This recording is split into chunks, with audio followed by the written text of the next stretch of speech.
Listen, all I can say is congratulations on this. Denis is a fucking genius. Yep. And sorry for my language. I know, I agree. No, he is. He truly is. So my only complaint, and I brought it up with him in the interview, is that the movie's not 4 hours. And I'm not joking around. Yeah. I actually wouldn't have minded another Yeah, hour.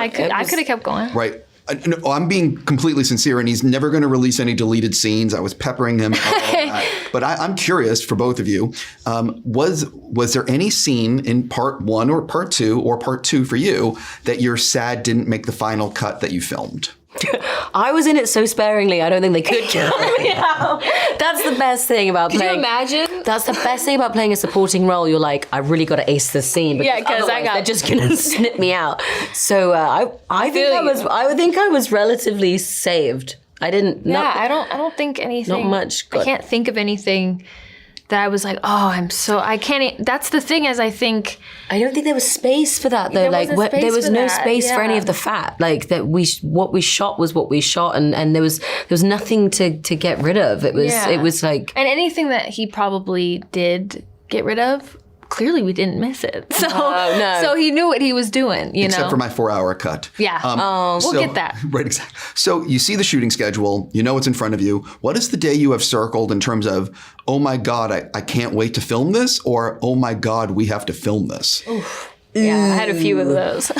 You go first. You can probably rattle through quite a few. I think one was without giving too much away, there's a ceremony of sorts. And I think for me, obviously, I was always thinking about this thing of, you know, for the Fremen, you're not supposed to waste water. And that includes cry.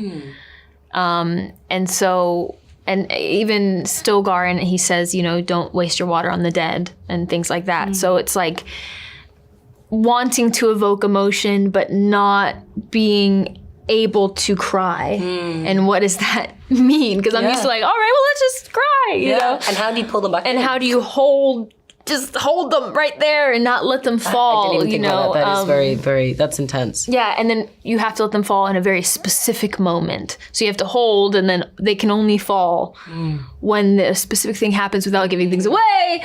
Then I'm allowed to let the tear fall. So it was for me just about finding, like, holding on to her composure, but also get there? being emotional. Yeah. Like, I remember there's a scene where I accidentally cried, and then they had to, like, they got rid of it in post. So it's like, things like that. How do you convey this emotion by also, like, you know, stay true to who the character is and things that would be very true and honest for them.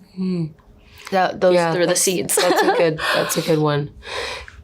For me, it was probably the scene in the Emperor's tent at the top where all of the Harkonnens just come in and we just look at them from down the throne. I thought I was just so excited. Reading it, I was so excited. But I was like,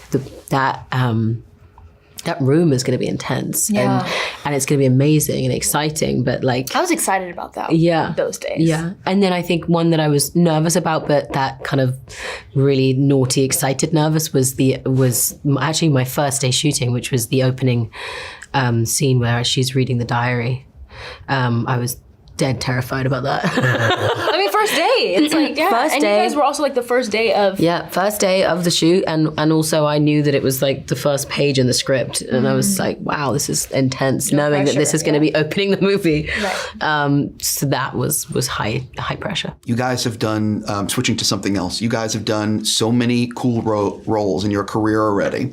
If someone has actually never seen anything you've done before, what is the first thing you'd like them watching and why? Oh my God. It depends. You could really shock them if you wanted to. Yeah, I'm like, that question could go a lot of ways. How old are they? Don't know.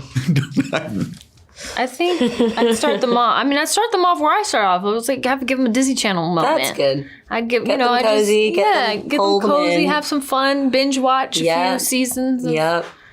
Shake It Up or Casey Undercover, you know? Yep. And and then we'll jump to Dune. You know, range. Jump to Euphoria. If you will, yeah. She grew up. She grew up. For me, I'm going to go easy on them because I could really twist their head if I wanted to. I'll start with, same thing. I'm going to go cozy and cushy. I'll give them Fighting with My Family. I'll give them that. Sure. On that note, congratulations on this movie. I wish you both nothing but the best. Thank you so much.